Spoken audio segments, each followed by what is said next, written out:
I, female 41, am an accountant and run a successful firm. I am quite well off, and since I'm not married and don't have children, I have set up trust funds to my brother's, male 43, 3 children, and my best friend's daughter. I have a younger sister, female 34, who also has 3. I have not set up anything for her children, and here's why. When I was 25, happily married, I went through some ordeal, and my sister moved in with my then husband and me to take care of me. A month later, I found out she and my husband were hooking up. He left me later for her. I moved in with my brother and his then girlfriend, now wife. They had turned their attic into a small suite where I lived, rent-free, for 3 years. I finally pulled myself together and started working and built up my business. What made me hate my sister and her offspring so much was that I overheard her when she was caring for me, telling my then husband, yeah, like anybody in their right mind would believe that somebody wanted to roofie her, and they were laughing. I am not physically attractive, I might add. That comment destroyed me more than the fact she was sleeping with my husband, or that she proceeded to breed with him. She didn't believe me. She repeated what my attackers were telling. I haven't seen or spoken to her ever since. It has been over 15 years now. I have never seen her brats either. My mother called me the other day pleading on her behalf that I should forgive her now, that the children are innocent, and I'm very conflicted now between immense guilt that I maybe am playing favorites here and immense hatred to my sister and, in extension, her brats. Any advice? P.S. Sister is, of what I've heard, the one who truly would use some financial help. You already gave her your husband. Now she wants your money? You've already been more than generous enough. She made her bed, or rather your bed. Now she has to lie in it. The kids, who are literal strangers to you in the first place, can ask their mom why they don't get a trust fund. I thought that I would answer some of the questions and make a little update about something that happened yesterday. My dad is still alive, but I haven't seen him in almost 15 years. Mom said he couldn't face it all. My brother supported me and paid for everything until I started working again. It took me 3 years to pull myself together. Sister-in-law took leave of absence to stay with me the first year, so my brother had to work extra shifts to support us. My best friend, who passed away 2 years ago, is the one who got me my first assignment. She convinced her company to hire me, and it took off from there.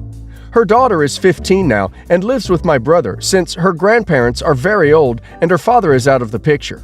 I couldn't let her live with me since I'm not sure how to take care of people. Yes, I do believe my sister was a victim as well. She was assigned to take care of me when she was a kid herself. Maybe she didn't want to believe because it was easier, or maybe she really didn't believe me. She adopted the innocent until proven guilty bull, and since none of them was convicted, she thought she was on the right. Sometimes I want to call and ask why she doesn't believe me and try to make her. I know it wouldn't change her mind. Many think that I'm being harsher on my sister than my ex-husband. Got a lot of "it takes two to tango" messages. No, I don't blame him more for the affair because she was 17 or 18 at the time, and he was the adult. I just haven't spared him a thought or an emotion since the divorce. He also, unlike my sister, believed me. My ex-husband is an alcoholic, and he and my sister suffered financially because of that. I know nothing about her current husband more than that he's the father of her youngest. My parents are very poor and couldn't support my sister financially, and it's one of the ongoing conflicts we have. That I'm selfish for not helping, but I have never cared to do more than when it's really urgent, like paying off their mortgage when Dad got laid off and his medical bills after his strokes. Other than that, I haven't felt the need to improve their situation. Yes, I know I'm being unfair for calling the kids brats, etc. I'm just being honest about how I truly view them, and I have already stated that they're innocent and don't deserve the hate I harbor towards them. Now the update. My communication with Mom, or anyone else for that matter, except brother, sister-in-law, and a few friends, is to let it go to voicemail and listen later, and text back. Yesterday I called her directly and told her that I'm not going to give my sister's offspring anything and that they could just stop trying because there's no hope. She went mad and started yelling. This time, I did not hang up. I let her rant and call me all the usual, bitter, jealous, vindictive, blah blah blah. She told me she couldn't understand how I could be so heartless and that the brats are technically my kids. I asked her what she meant, and she answered that if I didn't choose to get rid of my baby, they would be half-siblings. I forgot to mention that I was pregnant at the time and had a termination because I was in no state to have a child. I realized that, alas, hanging up when she started yelling was the right attitude. I told her I finally understood why Dad and she resented me. She started to panic explain herself, but I thanked her for finally being honest with me and hung up. I know my parents saw me as damaged goods and that they felt repulsed by me, but now I think I even know why. Instead of caring for me themselves, they dumped the burden on my little teenage sister. I don't know what to make of it. I didn't think I could hate them more than I already did, but somehow I do.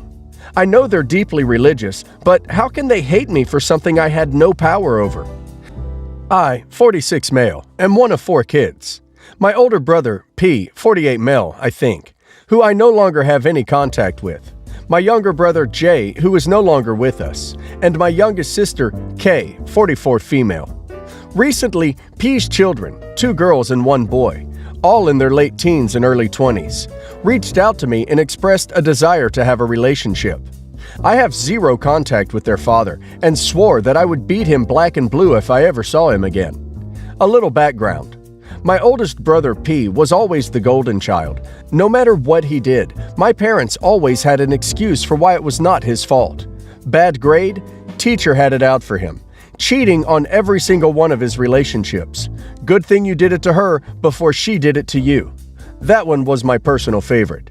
He also used to torment Jay and I constantly when we were smaller than him, until in high school, when I hit a growth spurt and sprung up to about 6'4" and 230 pounds worth of muscle.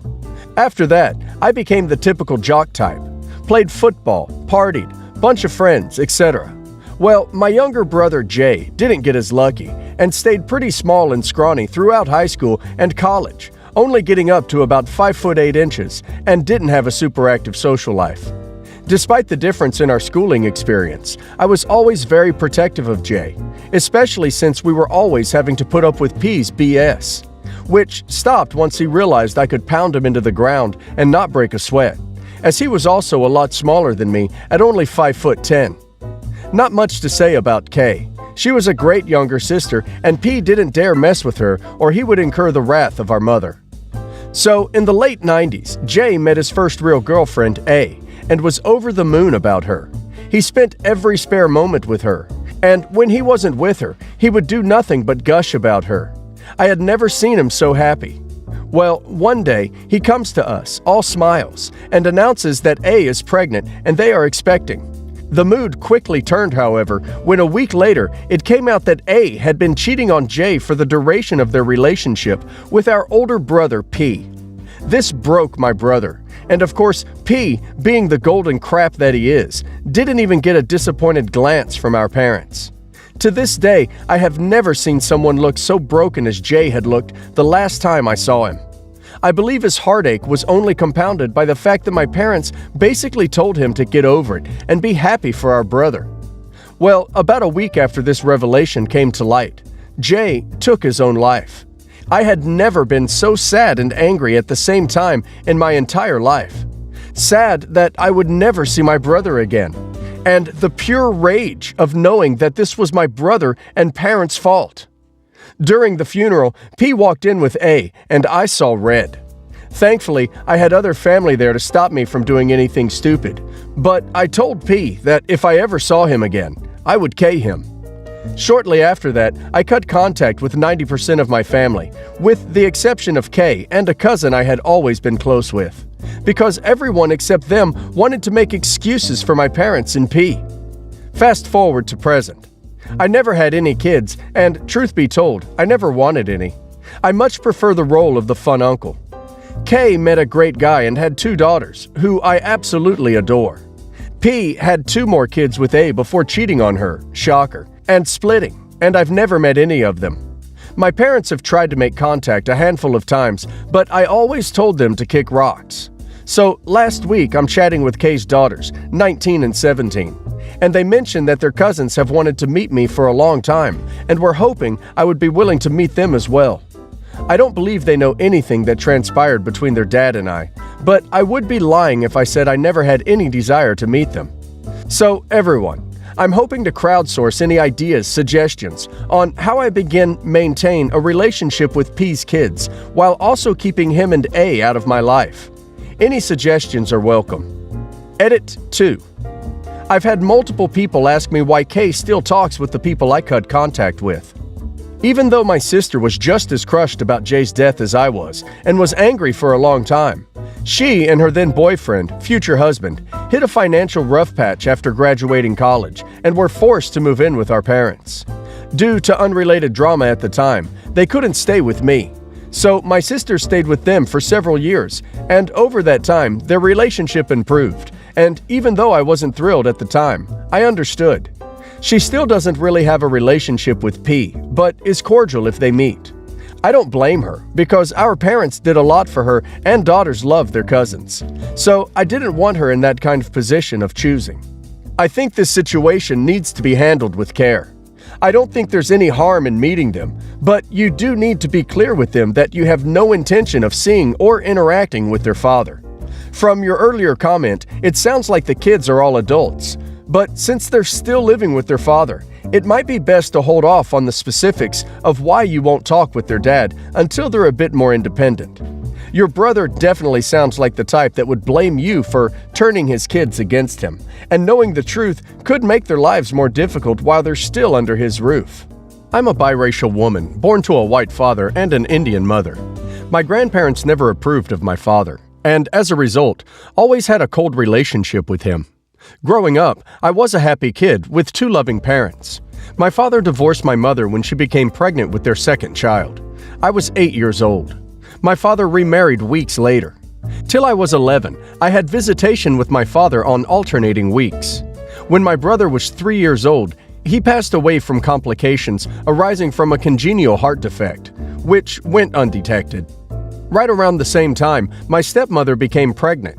My mother didn't take the news of her pregnancy well and basically sold off all of her belongings in the US and moved to the UK. She's British born, without telling my father. I was grieving the loss of my brother and didn't question my mother's decision to relocate. My mother remarried an Indian man when I was 14. During the time I was in the UK, my father came down to visit me with his wife and kid 4 times a year. I knew that what my mother did was illegal, but I begged my father to not take my mother to court over it. My mother hated my father and never got over their divorce and the loss of my brother.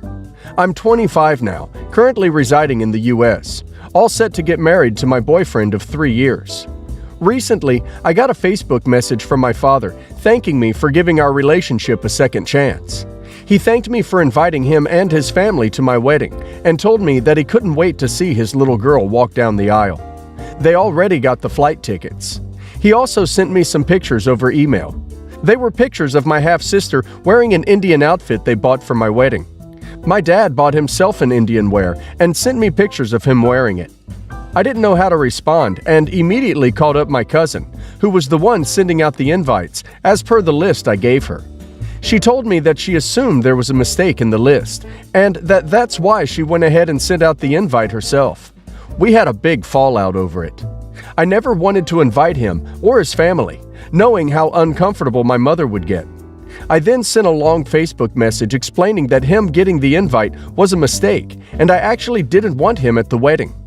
My father was really hurt, and then sent a reply saying that my grandparents on my father's side were very happy that I was finally opening up to my father. He had already told all of his friends and colleagues that he was taking off from work for the wedding. My half-sister was really excited about attending an Indian wedding. I feel kind of crappy about the whole situation now. Should I have just let them come over and hurt my mom in the process? Am I the a-hole? Many people in the comments are asking if my father cheated on my mother. The answer is yes, he did. My stepmother was the other woman. And no, I never really wanted him at my wedding. That's why his name wasn't on the guest list. Also, she took off to the UK after my brother passed away because she was totally alone without a support network to deal with her grief.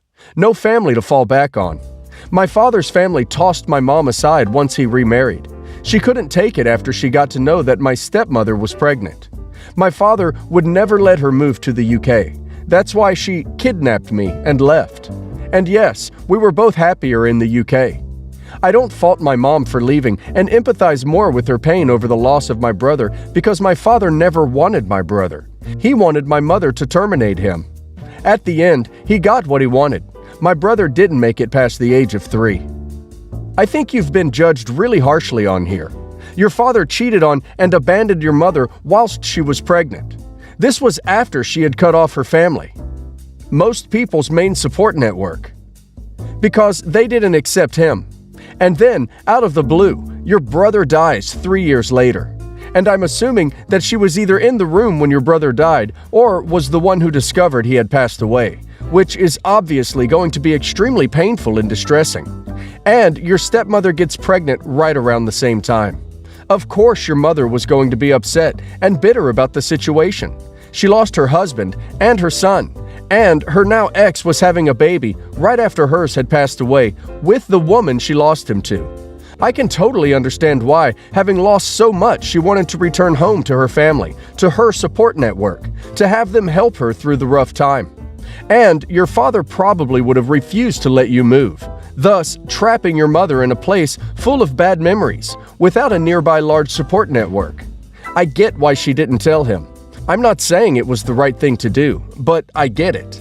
And yes, your father lost a child too, and no doubt found that loss extremely painful.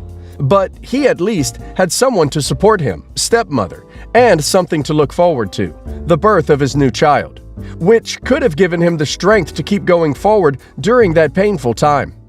I don't know what your mother has said to you over the years about your father, but even if you hadn't been told anything negative, chances are you'd still be closer to your mother and not have as positive an opinion of your father as you do her.